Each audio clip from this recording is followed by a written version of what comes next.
السلام عليكم ورحمة الله وبركاته. اللهم صل وسلم وبارك على سيدنا محمد وعلى آله وصحبه أجمعين. باش راكم يا أهلي وناسي؟ إن شاء الله تكونوا كامل بخير بصحة وسلامة. نقول لكم شكرا لكم طبعا على حبكم ودعمكم وتشجيعكم لي، يا ربي إن شاء الله يحفظكم ويبارك لكم، إن شاء الله ربي يرزقكم كل خير. نقول لكم شكرا لكم على تعليقاتكم في آخر فيديو، ربي يحفظكم وربي يبارك لكم إن شاء الله.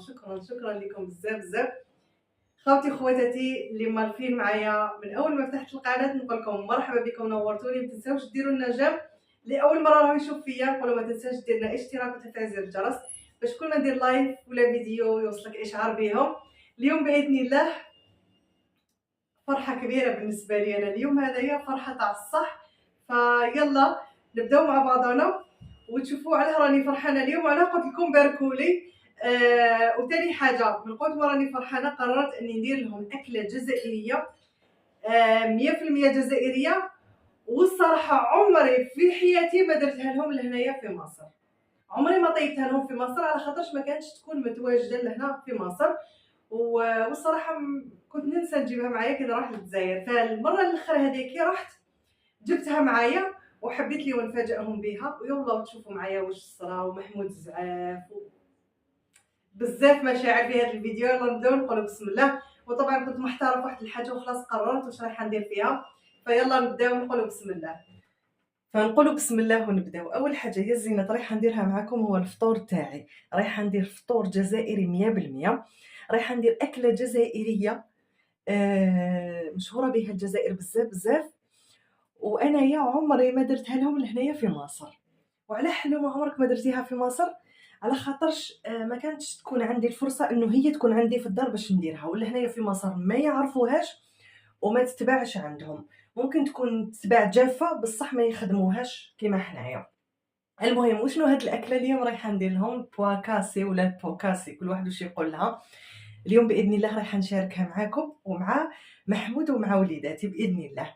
اول حاجه لهنايا شعلت النار تكون قليله، رايحه نحط القدره تاعي ها هي فارغه، نحط فيها هاد القدره هذه شويه تاع الزيت، وتقدروا تحطوا معها مغرف كبيره يا تاع الزبده يا تاع السمن، هو يفضل السمن. هكا ندير هاد الدهان ها هو. وهنا واش رايحه نحط؟ رايحه نحط البواكاسي تاعي بعد ما غسلته مليح في الماء السخون، ماشي غسلته رنخته شويه في الماء السخون. ها هو لهنايا درت نص الساشي اللي عندي. بسم الله نحطوها. هاد الاكله هذه اكله تاع الشتاء ونحبها بزاف بزاف، انا كحلومه نموت عليها. هكا واش رايحين نحطو معاها؟ طبعا ما فيها لا لحم لا دجاج، هذيك الزبده ولا السمن والخضره هي اللي رايحه تبننها.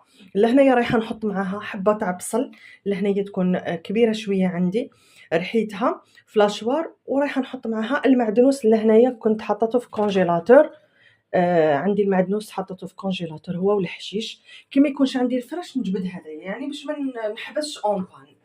ولا هنايا عندي 3 حبات زروديه قطعتها رقيقه باش في الماكله ما تبانش من بعد، على خاطرش حنايا البواكاسي في دارنا هذه هي الطريقه تاعنا، وتعودنا انه ما نرحيوهاش حنايا، نخليوها هكا يا حبيبات في الاخر. دركا واش ندير؟ لازم نبقى نقلي فيها. هنا شوفوا يا الزينات نقليوها بسم الله، نقليوها مليح بلا ما نحطوا الماء كامل. دركا نبقاو غير نقليو فيها. واش رايحه نزيد لها؟ رايحه نزيد لها التوابل. رايحه نحط الملح وفلفل الكحل، ورايحه نحط شويه نحب ندير لها شويه تاع بابريكا اللي هي الفلفل العكري، والقرفه الصراحه ما عنديش. فهذه هي هكا نحطوا لها التوابل تاعنا.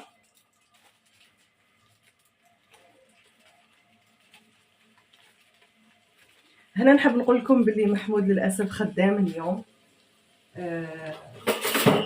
اليوم محمود خدام، فيعتبر الفطور تاعنا هو راح يكون العشاء ديالو. كي حكيت معاه قال لي واش رايحه ديري لنا اليوم الفطور؟ قلت راح ندير بواكاسي. قال لي هذه ماكله ما كليتهاش من قبل انايا، ها هي مغرف فلفل عكري. قلت له ما كليتهاش من قبل. قلت له كي تجي في الليل ذوقها. والله العظيم غير زعف كي الدراري صغار. شتو الدراري صغار كيفاش يزعفوا هكاك زعف. قال لي تخليني نروح نخدم النهار كامل وديري الماكله. قلت لك راك حتى تاكلها تاع الجزائر، قلت لك راك تاكلها الفلين. هنايا الزينه حطيت لها شويه كمون، تاع البقوليات نحب نحط لهم انا شويه كمون ونحطهم مع بعضنا في الفل الكحل تاعنا. ها قلت له كي تجي الفلين نسخن لك وتاكل. قال لك لا لا انا حابها كي تحطيها سخونه اول مره. ودوك انت يا خدام ربي يعينك، حبس انا روحي على جالك. ها ماشي قال اليوم والغدوه يعاود يولي يجي الفطور، لا الايامات كامل ما يكونش في الفطور عندهم خدمه. ها هي شوفوا الزينه تخليها تتقلى مليح، نزيد نحط لها الملح ونحط سنينه تاع الثوم نسيتها، نزيد نحط لها الملح ونحط لها سنينه تاع الثوم. ها هو الملح وسنينه تاع الثوم، ومن بعد نمرق بالماء السخون. يا الله يا ولي الصابرين. ها هي هكا نكون نحيت عليا الفطور على خاطرش عندي ما رانا رايحه ندير. ها هو هذه سنينه تاع الثوم. ها هي هنايا الزينات كما راكم تشوفوا مرقت، دروكا نغطيها ونخليها حتى طيب ونوريها لكم. هذه هي الزينات. درت لهنايا نلم لهنايا الهول تاعي ما بيد ما تجي تريسيتي. لا انا نحب نقول لكم حاجه يا الزينات، قبل ما نبداو لهنايا الهول ديالنا نسقموه شويه مع بعضنا حتى تجي تريسيتي وندير له الوسمو ونديرو بلاسبيراتور. المهم اروحوا تشوفوا لي هيا الزينات، نحاول نفهم لكم الحاجه اللي ما كنتوش فاهمينها في الكوزينه ديالي، نفهمها لكم بالفيديو اللي فات. نجيب الفيديو اللي فات عندي على خاطرش كانت فيه تريسيتي الضوء ونفهم لكم واش حبيت واش قلتوا لي ديري في التعليقات، وحبيت نفهمكم هذه النقطه هذه على خاطرش للاسف ما نقدرش ندير كما قلتوا لي نتوما. هنايا الزينات اول حاجه بالنسبه للكويزينيير، كي قلت لمحمود قلت له شوف خواتاتي واش راهم يقولوا لنا في التعليقات، قالوا لنا ادهنوها، جيبوا صبيغه وصبغوا بها الكويزينيير بدل ما تحطوا الورق هذاك اللاصق. قال لي حلومه قولي لهم باللي لو كان جينا في الجزائر نشريو اي ماركه تاع صبيغه نتوما تعرفوها وتكون امنه. قال لي على خاطر الصبيغه مع النار تشعل، تزيد تشعل فينا النار، ربي يستر ويلطف ان شاء الله بينا كامل. فعلى هذيك قال لي ما نقدروش نديروا هذه الحاجه هذه. قال لي بصح كي عدنا في مصر ما نعرفوش الصبيغه اللي ممكن تشعل فيها النار من اللي ممكن ما تشعلش فيها النار، يعني ما عندناش واحد نعرفوه جربها ونجحت معاه. فعلى هذيك قال لي خلينا في السيق تاع الورق خير. فالمهم ان شاء الله باذن الله نروحوا نحوسوا على اللصق تاع الكويزينير هذايا ونشريوه. وبالنسبه اللي قالوا لي حلومه كسري البوطاجي كامل ودخلي فيه هذا الرخام، صلوا على النبي عليه الصلاه والسلام. ندير برايكم وهاني كسرت مثلا هذايا كامل الحوض نحيته، والحوض والبلاصه تاع الحوض والبلاصه تاع الرخامه هذه كسرتها كامل نحيتهم ودخلت فيهم هذاك البيفي اللي تابع للكوزينه اللي راهو لبرا. هذاك راهو طويل قيس ما يدي الحوض تاع لينوكس وقيس ما يدي الرخامه. فانا باش نخلي الحوض هذايا نصه كيما راهو ونكسر الرخامه برك كيما قلتولي، لازم نحي نص البيفي هذايا نكسر ونرميه. فهمتوا؟ يعني ما راهيش رايحه تجيب كل المقاييس، ما راهوش رايح يدخل هذايا على خاطرش من تحت الحوض تاعو عنده هذاك منين يهبط الماء وستالاسيون دنيا كبيره. فعلى هذيك لازم يا اما نكسرو كامل ونحي الحوض ونزيد نشوف شكون اللي يكسر لي الرخامه هذه من الفوق تاع البيفي يدير لي فيها البلاصه تاع الحوض وخدمه واحده اخرى. فعلى هذيك راني حطته لهنايا حتى يفرج ربي، هذا هو الحل الوحيد تاعو. اروحوا يا الزينات لهنايا اول حاجه اروحوا معايا نحط هاد الكراطب هادو ما نحطوهم يتغسلوا. الحمد لله قولوا لنا مبروك مبروك مبروك. دينا العطله خلاص، درنا الامتحانات كملناهم ودركا رانا في عطله. اليوم بدا اول يوم لينا في العطله الحمد لله. فهذا هما نحطوا الاول الكراطب تاعنا يتغسلوا ونكملوا مع بعضنا. راني رايحه نحطهم برك على خاطرش مازال ما كاش تريسيتي باش نشعلوها. لهنايا نوجدهم برك لداخل. راني حاطه الساكودو تاع محمود هذاك اللي يروح به للصيد. المهم هكايا وغير تجي نشعل عليها. شوفوا يا زينات الكوكاسي تاعي راهي طيب واحد البنه فيها ما نقول لكمش. دوك نخليها تزيد تتقى لنا شويه باش نحطها. راهم غير يسقسيو ماما واش درتي لنا الفطور، ماما واش درتي لنا الفطور. قلت لهم مفاجاه مفاجاه مفاجاه. وشافوا البوكاسي كي كان ناشف عندي في الساشي كي ديت منه، قالوا لي ماما وشنو هذا. قلت لهم دوكا كي نبداو ناكلو نقول لكم شنو هو. قلت لهم حاجه تعرفوها، ما جاوبونيش، ما قالوليش الجلبانه ولا اي. دركا كي نحطها لهم نقول لهم وشنو هو. لهنا كيما راكم تشوفوا، شوفوا اول حاجه صلوا على النبي عليه الصلاه والسلام. كيما قلت لكم ما كانش عندي لا سميد لا فرينه باش ندير الخبز، والصراحه ما عنديش كامل الخبز، عندي غير هذوك الخبز البايت الفينو تاع العشاد لهنايا تاع مصر.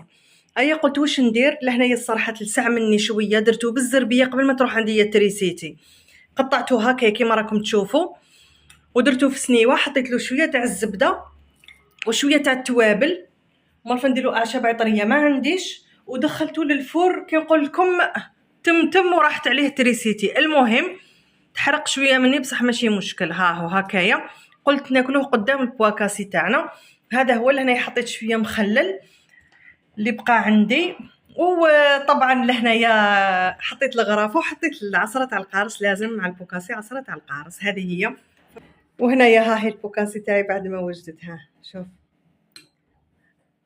شوفوا جربوها على ضمانتي، تجي بنينه بنينه بنينه، وانا من عشاق البواكاسي هذه نموت عليها، وكنت نحب تكون معها كسرة انا تاع الجزائر بصح ماشي مشكل، الحمد لله.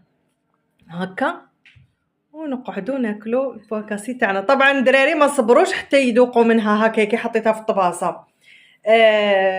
ذوقتهم وهي في القدر هكا كي طفيت عليها ذاقوها، ولاو يروحوا يجيبوا هذا الخبز هذايا ويغمسوا في المغرف وياكلوا. نورهان تحبي تعرفي باش درتها؟ عباك بشنو هدايا؟ لونه خضر كي تشوفي فيه، على بالك باش عرفتيها بصح متاخره عرفتيها. بسم الله، هيا كلوا بسم الله هكا.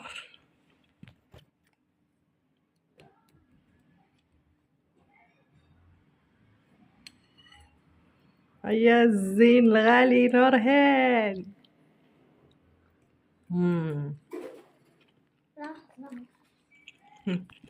قولي لخالتك.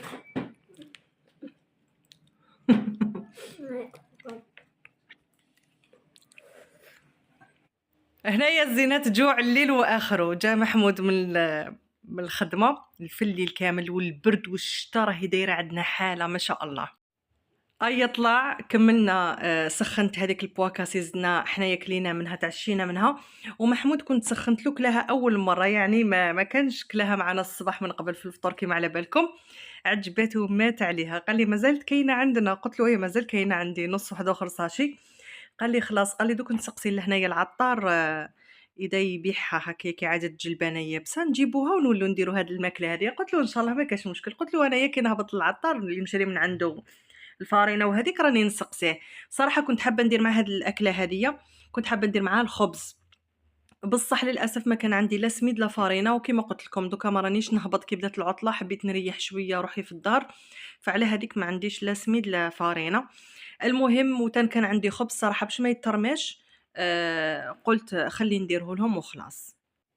هنايا كي طلع جاب معاه الميلفاي. لهنايا المحلات اللي يبيعوا الفطر المشلتت وهداك الشيء كامل، القلاش والقادوسيه يبيعوا معاه الميلفاي واجد هكاك صفائح ولا هكايا مربعات ولا مستطيلات تاع الميلفاي واجد وحده بلا لا كريم بلا والو. المهم لهنايا يديوه في الديور المصريه يديروا به ام علي.